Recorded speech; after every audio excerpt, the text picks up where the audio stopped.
3, 2, 1. Hello again and welcome back to my Beginner's Flute channel here on YouTube. I'm David, I'm a man learning to play the flute. I am the flute learning man. Now you've noticed no musical introduction today, unlike all my other ones, but there is a reason for it. In fact, there's going to be no music, no flute playing for a little while because about 10 days ago I damaged my finger again in a little accident. The finger got bent back again, further damaging the tendon on the inside of the palm.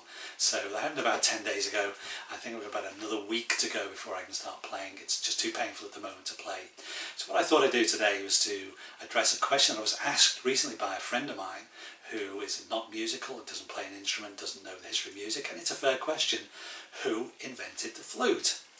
Now that's actually a very big question for a small instrument.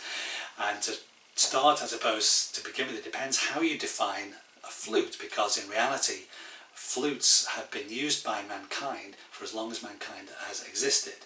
Especially if you define rather the flute as a reedless musical instrument from which a sound is made by blowing across a hole, then the flute is probably the oldest extant instrument in existence, in the sense that it's the oldest instrument still in use by mankind. Some flutes have been dated as being 40,000 years old and more, the oldest being basically the thigh bone of a bear with holes drilled in it, that was found in Slovenia and dated as being about 43,000 years old. Also, of course, flutes have been used in India for 4,000 years and more, and the Hindu god Krishna indeed is often depicted as a young boy playing a flute. It's a transverse flute as well, although albeit without the pads and the rods that we would recognise in a modern Western concert flute. But we would still recognise just holes in it. And it's interesting when you look at the development of the flute that in ancient times, as now, there are effectively three broad types of flute. So the oldest type is probably just blowing across, but even in ancient times there was a type where you would blow into a duct that would direct the air to the correct part of the instrument. And these this is a recorder. The modern recorder is a Yamaha alto recorder actually, and you'll see here's the duct, and you blow in there and it directs the air to the correct part of the instrument. These are known as fipple flutes, and the recorder, tin whistle, these are exactly the same concept. The next type would be tubes that are open at both ends and use some sort of individual tubes or collection of tubes of different length. So panpipes, ocarina, these are the sort of modern versions of those sort of flutes where you have a tube open at both ends. Then of course there is the transverse flute. Now as flutes, the transverse flute, like the modern Western concert flute, is actually open at one, but is closed at the opposite end, and a hole is bored near the closed end, and a sound is made by blowing across the hole. That's what we know now, we call today an embouchure.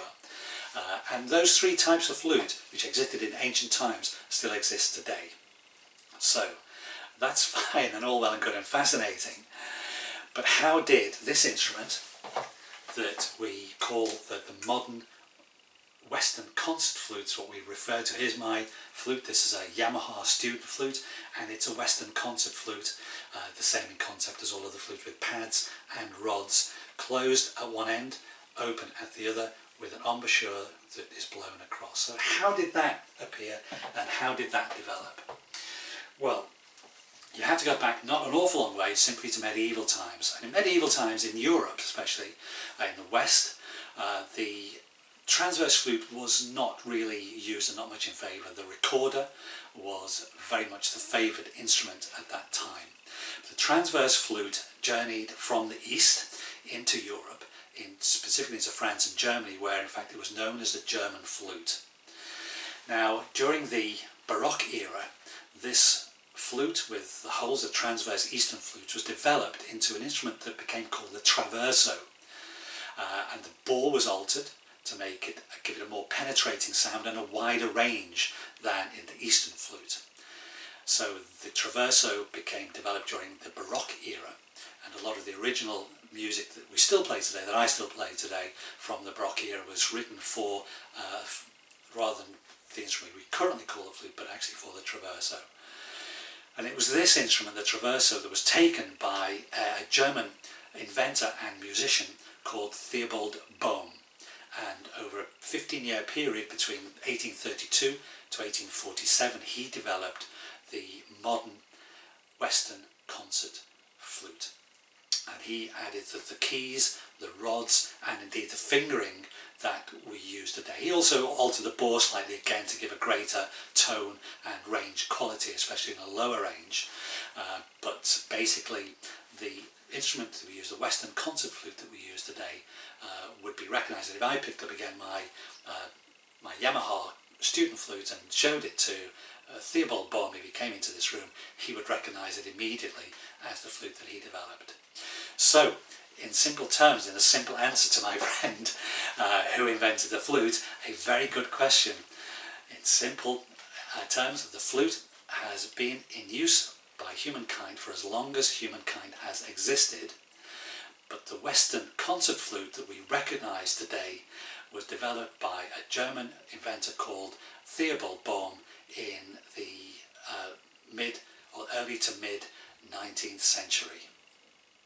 So I hope that is of interest to you and gives you some insight into the development of the instrument that we use today. That's it for today. Again, no musical play out either, because I can't play the flute today. So, but tune back, come back another time and see in 2 or 3 weeks' time, and see what other things I put up on the YouTube to help us. Bear in mind, I'm a learner. I'm looking to learn. I'm looking for feedback. I'm interested to know what you think and how you overcome as learners the issues that we all face. So that's it. Goodbye for now, and I will speak to you again soon.